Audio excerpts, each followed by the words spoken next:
entièrement dédié aux lèvres avec un masque de nuit Sephora à la vanille pour les lèvres, l'effet injection maximum plump de chez Too Faced. On a le baume coloré Charlotte Tilbury qui est en teinte Pillow Talk. Il se présente comme ça, il est vraiment super joli au niveau du packaging, c'est un packaging plastique classique. Je le fais pas trop sortir mais c'est très pratique en fait, il se sort vraiment doucement pour éviter le gaspillage et pour éviter de le casser, mais il est dans une teinte comme ça. On a ensuite le rouge artiste de chez Make Up Forever en teinte rose flair, le packaging est un peu comme ça, c'est assez original je trouve. Quand on l'ouvre, ça fait un rouge à lèvres avec un raisin, comme ça. Voilà, la teinte est vraiment très jolie. Ensuite, on a celui de chez Gucci en teinte Goldie Red. Le packaging est comme ça fait hyper qualitatif, je trouve, et vraiment très Gucci, très dans l'esprit. Et la teinte est aussi sublime, je trouve que ça fait assez emblématique de la marque Gucci. Et on a le dernier qui est une petite nouveauté, c'est le Lip Soufflé Matte Lip Cream de chez Rare Beauty en teinte Courage. Il se présente comme ça, c'est un packaging très simple, mat, mais que je trouve très élégant. J'aime bien la tige du gloss en effet transparent, je trouve ça très élégant. On retrouve cette fois-ci le deuxième tiroir ici dédié au teint et aux yeux. On retrouve la palette NARS, c'est la palette Solstice. Elle se présente comme ça au niveau du packaging, c'est hyper élégant dans les tons dorés, j'adore. Et la palette est dans les tons de neutre, mais avec des irisés qui ont l'air exceptionnels. On a ensuite une palette, déjà le packaging extérieur est juste sublime. C'est une palette de chez Pat Grass Labs, c'est la Divine Rose Luxe Quad Eternal Eden. Elle se présente comme ça. Au niveau du packaging, je trouve ça fait un petit peu égyptien et je trouve ça hyper classe, c'est simple mais efficace. Quand on ouvre, elle ressemble à ça. Je sais pas du tout ce que ça vaut, j'ai vu sur internet que c'était des fards à paupières. Les highlighters, c'était une merveille, donc j'ai vraiment hâte de tester. J'ai jamais eu l'opportunité de tester cette marque, du coup elle s'offre à moi et c'est génial.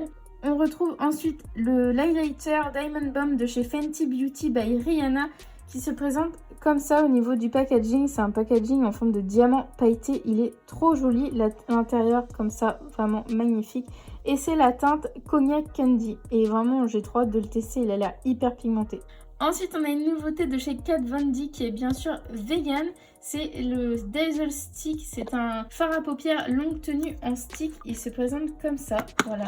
Pour le packaging, toujours assez original et rock pour chez Kat Von D. Et voilà la teinte, elle est vraiment hyper jolie. On a ensuite une autre nouveauté de chez Rare Beauty, c'est la marque de Selena Gomez, c'est le Soft Pink Blush Liquid Matte en teinte Love. Et le packaging, je le trouve vraiment très élégant, un peu vintage, et j'ai vraiment hâte de tester la marque parce qu'elle a l'air vraiment excellente. Ensuite, voici le tiroir dédié au regard. On retrouve tout de suite la palette Natasha Denona, la bronze palette. J'ai jamais eu l'occasion de tester la marque et sur la chaîne, comme je vous le disais, j'avais vraiment envie d'investir dans une palette. Au niveau du packaging, c'est un packaging miroir et quand on l'ouvre, elle se présente comme ça. Elle rejoint un petit peu l'harmonie de la Solstice et les irisés ont l'air incroyables. Vraiment, ça a l'air d'une qualité folle. Ensuite, on retrouve le liner Maneater de chez Tarte. Au niveau du packaging, il se présente comme ça. C'est un effet léopard, vraiment super mignon je trouve.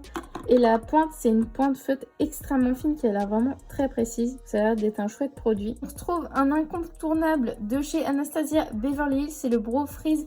C'est une cire coiffante pour les sourcils. C'est un gel transparent.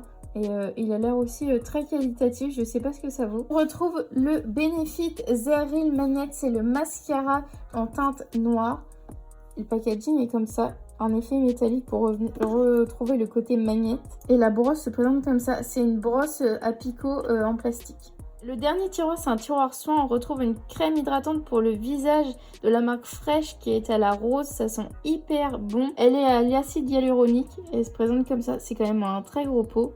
Ensuite, de chez Milk Makeup, on a un spray fixant et rafraîchissant pour le maquillage qui se présente comme ça. Je connais encore pas du tout la marque, c'est un spray biphasé, il a l'air vraiment très bien. Je connais pas les avis. Si vous avez déjà testé une des marques du coffret, n'hésitez pas à me le dire en commentaire si vous connaissez les produits, ce sera avec plaisir du coup. Ensuite, on retrouve de chez Sephora un sérum à la vitamine C et à la vitamine E. C'est un super sérum qui garantit l'éclat et la tenseur de la peau. Il se présente comme ça avec une petite pipette pour prélever le produit. Il a l'air assez huileux et assez riche pour la peau. On a ensuite un spray nettoyant pour les mains de chez Merci Handy. Il sent divinement bon. Il a embaumé tout le coffret et il a l'air vraiment génial. On a ensuite une huile luxueuse pour le visage de la nouvelle marque Drunk Elephant de chez Sephora. Ça se présente comme ça. C'est un petit flacon de 15 ml avec une pipette. Il est à l'extrait d'huile de marula vierge et franchement ça a l'air d'être top au niveau de la composition et de l'effet sur la peau.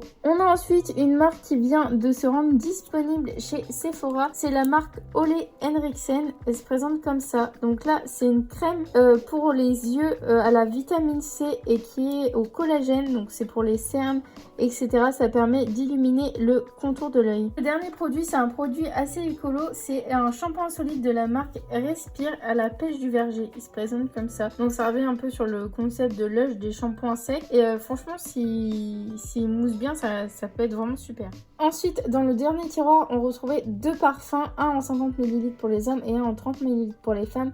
C'est la marque Carolina Herrera, je vous l'avais déjà présenté dans mon vlog anniversaire. On a l'édition Very Good Girl et ensuite on a le Bad Boy pour les hommes et franchement c'est une marque, les packagings sont absolument sublimes. Ensuite, pour finir cet unboxing, on a une belle surprise au dos du coffret, vu que c'est un coffret qui pivote. C'est un Sweet Beauty Guru qui est noir et blanc, voilà, spécialement conçu pour le concours Sephora 2 millions. Par contre, vous ne pourrez pas vous le procurer en magasin, il a juste été conçu pour les gagnants. Mais tous les autres produits qui sont là, que je vous ai présentés, vous allez pouvoir les retrouver en magasin. Le unboxing touche à la fin, je suis vraiment touchée d'avoir reçu un coffret comme ça, je m'y attendais pas du tout. Et pour vous remercier, dès que j'atteins les 1000 abonnés, j'aimerais organiser un petit concours sur Instagram. Comme ça, ça vous permettra de partager quelques produits et de vous gâter un peu pour vous remercier pour tout ça.